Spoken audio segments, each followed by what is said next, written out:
Hello बच्चों, हम पढ़ रहे हैं प्रकाश परावर्तन तथा अपवर्तन। तो आज का हमारा टॉपिक है लेंसों द्वारा प्रतिबिंब बनना। किरण आरेख के उपयोग द्वारा लेंस से किस किस प्रकार से प्रतिबिंब बनता है, ये हमने दर्पण में भी सीखा था और यहाँ भी हम सीखेंगे। तो इसमें हमारा जो पहला टॉपिक है, पहला जो प्रकार है वो है बिंब से मुख्य अक्ष के समांतर आने वाली कोई प्रकाश किरण उत्तल लेंस से अपवर्तन के पश्चात लेंस के दूसरी ओर मुख्य फोकस से गुजरेगी। अगर देखिए ये मुख्य अक्ष है, अगर प्रकाश किरण मुख्य अक्ष के समांतर आ रही है तो वो अपवर्तन के पश्चात उत्तल लेंस में मुख्य फोकस से होकर गुजरेगी दूसरी ओर। ठीक है। और अवतल लेंस की स्थिति में प्रकाश किरण लेंस के उसी ओर स्थित मुख्य फोकस से अपसरित होती प्रतीत होती है। और अवतल लेंस के केस में क्या होता है कि देखिए मुख्य अक्ष के समांतर रेज आ रही है और अपवर्तन के पश्चात इस प्रकार से, हाँ, जब ये रेज अपवर्तित हो रही है तो वो इस प्रकार से अपवर्तित हो रही है, पर ऐसा प्रतीत हो रहा है कि जैसे वो, अगर हम इस रेज को पीछे की तरफ ले जाएं तो उसी और जो मुख्य फोकस है उससे क्या हो रही होगी, ये अपसरित हो रही होगी, फैल रही होगी। तो ये हमें समझना है। इसमें यहाँ पे उत्तल लेंस में मुख्य फोकस से मुख्य अक्ष के समांतर प्रकाश की किरण आती है और अपवर्तन के पश्चात दूसरी ओर मुख्य फोकस से गुजरती है। जबकि अवतल लेंस में जिस ओर से प्रकाश किरण आती है उसी ओर स्थित मुख्य फोकस से अपसरित होती हुई प्रतीत होती है। इसके बाद दूसरा पॉइंट आता है इसमें, मुख्य फोकस से गुजरने वाली प्रकाश किरण उत्तल लेंस से अपवर्तन के पश्चात मुख्य अक्ष के समांतर निर्गत होगी तथा अवतल लेंस के मुख्य फोकस पर मिलती प्रतीत होने वाली प्रकाश किरण अपवर्तन के पश्चात मुख्य अक्ष के समांतर निर्गत होगी। देखिए इस प्रकार से हम इसका किरण आरेख समझेंगे। ये उत्तल लेंस है। उत्तल लेंस में जब मुख्य फोकस से आती है प्रकाश किरण तो वो अपवर्तन के पश्चात जो हमारे पास मुख्य अक्ष है उसके समांतर हो जाती है। और इसमें देखिए अवतल लेंस में जो प्रकाश किरण इस प्रकार से आ रही है कि ये मुख्य फोकस पे आ रही होगी, ऐसा प्रतीत हो रहा है ना, तो ये अपवर्तन के पश्चात मुख्य अक्ष के समांतर हो जाती है। तो इस प्रकार से हम इसको समझेंगे दूसरे वाले पॉइंट को।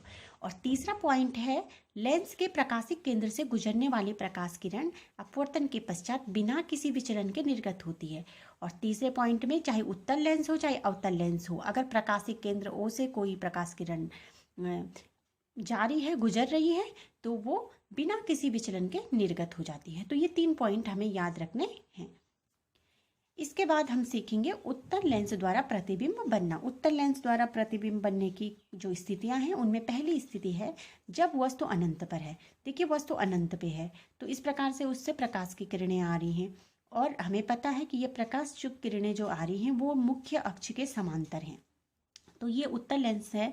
अगर प्रकाश किरण मुख्य अक्ष के समांतर आती हैं तो अपवर्तन के पश्चात दूसरी ओर मुख्य फोकस से गुजरती है। तो देखिए इस प्रकार से प्रकाश किरण मुख्य फोकस से गुजरेंगे और ये मुख्य फोकस से गुजर रही है तो वस्तु अनंत पे है।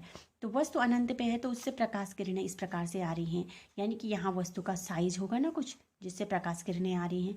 जब ये मुख्य फोकस पे मिल रही हैं सारी प्रकाश किरणें तो यहाँ पे प्रतिबिंब बनेगा। तो जब वस्तु अनंत पर होती है तो प्रतिबिंब मुख्य फोकस F2 पर बनता है और जो प्रतिबिंब का साइज होता है वो बहुत छोटा होता है, बिंदु आकार का होता है और प्रतिबिंब वास्तविक होता है और उल्टा होता है। ऊपर वाली किरणें नीचे की तरफ आ रही हैं, नीचे वाली किरणें ऊपर की तरफ जा रही हैं, तो इस प्रकार से जो प्रतिबिंब है वो उल्टा है और वास्तविक है। पहली बार तो हम इसको लिख लेंगे इस प्रकार से कि जब वस्तु अनंत पर होती है तो प्रतिबिंब फोकस F2 पर बनता है। प्रतिबिंब का साइज अत्यधिक छोटा बिंदु आकार का होता है। प्रतिबिंब वास्तविक तथा उल्टा बनता है। दूसरी कंडीशन है जब वस्तु अनंत तथा 2f1 के बीच होती है। जब वस्तु अनंत और 2f1, ये है 2f1, ये f1 है, ये 2f1 है, ये f2 है, ये 2f2 है, 2f1 और c1 एक ही पॉइंट होता है। तो जब वस्तु अनंत पर और 2f1 के बीच होती है तो देखिए किस प्रकार से प्रतिबिंब बनता है। इस प्रकार से रेज आ रही है, एक रेज आ रही है मुख्य अक्ष के समांतर, तो ये उत्तल लेंस है। मुख्य अक्ष के समांतर अगर रेज आएगी तो अपवर्तन के पश्चात ये F2 से होके जाएगी।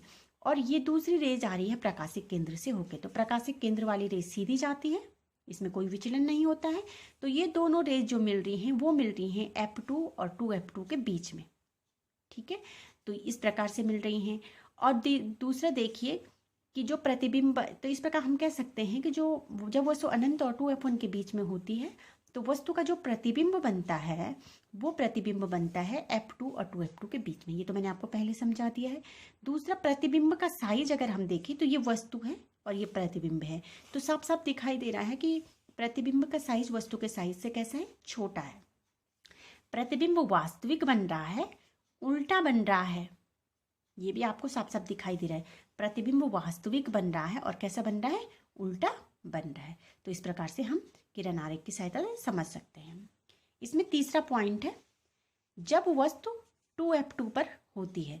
जब वस्तु 2f2 पे होती है, ये देखिए 2f2 पे वस्तु AB है, इससे प्रतिबिंब किस प्रकार से बनेगा। देखिए 2f2 पे जब वस्तु है AB तो इसकी एक रेज इस प्रकार से जा रही है मुख्य अक्ष के समांतर, तो ये अपवर्तन के पश्चात f2 से होके जाएगी और दूसरी रेज प्रकाशिक केंद्र से होके जा रही है तो ये तो सीधे हो जाएगी, ये इसमें कोई विचलन नहीं होगा। तो ये देखिए यहाँ पे ये दोनों मिल रहे हैं, तो इन दोनों का जो मिलने का पॉइंट है वो है 2f2। और यहाँ पे जब 2f1 पे जब वस्तु होती है तो हम कह सकते हैं जब वस्तु 2f1 पे होगी तो इसका प्रतिबिंब 2f2 पे बनेगा उत्तर लेंस के लिए। और प्रतिबिंब का साइज कैसा है, बराबर है। प्रतिबिंब वास्तविक है और उल्टा है। तो हम इसे इस प्रकार से लिखेंगे कि जब वस्तु 2f1 पर होती है तो प्रतिबिंब 2f2 पर बनता है। प्रतिबिंब का साइज वस्तु के साइज के बराबर होता है, प्रतिबिंब वास्तविक होता है तथा उल्टा बनता है।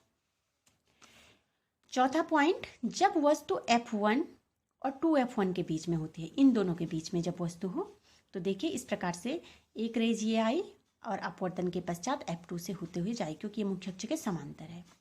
दूसरी रेज यहाँ से आई और ये रेज जो है ये प्रकाशिक केंद्र से होते हुए आती है।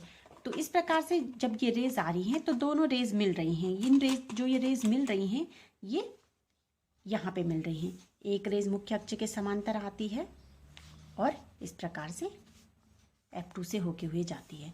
दूसरी प्रकाशिक केंद्र से होते हुए आती है तो इसमें कोई विचलन नहीं होता है और दोनों रेज यहाँ पे मिल रही हैं। जब ये दोनों रेज यहाँ पे मिल रही हैं तो ये कहाँ मिल रही हैं, ये अनंत और 2f2 के बीच में मिल रही। यानी कि हम कह सकते हैं कि जब वस्तु 2f1 और f1 के बीच में होती है तो जो प्रतिबिंब बनता है वस्तु का प्रतिबिंब वो 2f2 और अनंत के बीच कहीं बनता है।